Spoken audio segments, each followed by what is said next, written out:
520 women ever have. But then we buck ourselves up, rally other women, encourage them, ask them to stand, cheer those who persist, be positive and push ourselves even further, looking forward still to the changes that are surely only just around the next corner. But not today. Today is for Sarah. I wish we could all tell her just how angry we all feel. I wish she could see how much she has touched our lives and that we continue to keep her in our prayers. The women here know that this is the day we hear the wonderful member for Birmingham Yardley read out that list. We bring tissues. We prepare ourselves mentally as well as we can to hear the names of all the women killed by men since she last read us that horrific list. We will ourselves not to cry in this place, but it is almost impossible not to be overcome as those names echo around this chamber. Ordinary and extraordinary women, mothers, daughters, sisters, grandmothers, aunts, cousins, colleagues, best friends, neighbours, all loved, all the centre of someone's world. We know the statistics all too well. We know that every single day, every single week, pandemic or not, women are murdered by men. A very quick and basic search on a phone will reveal headlines such as 3 women a week killed by domestic violence during lockdown. Domestic abuse killings more than double amid COVID-19 lockdown.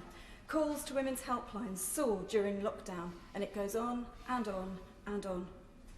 The outpouring of collective rage over the last 24 hours shows that women are tired.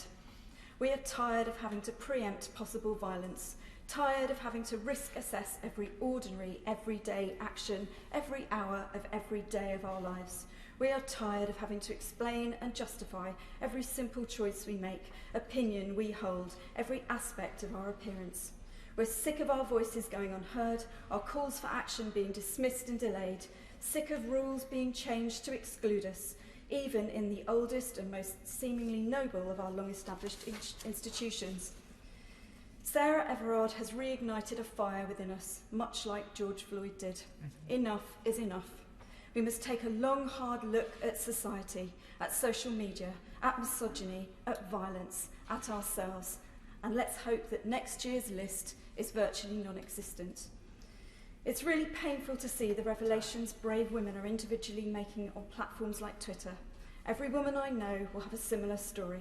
If, as a man, you're reading some of those stories and are moved by them or shocked and upset, I promise you that the women in your life will all have lived some of those experiences themselves.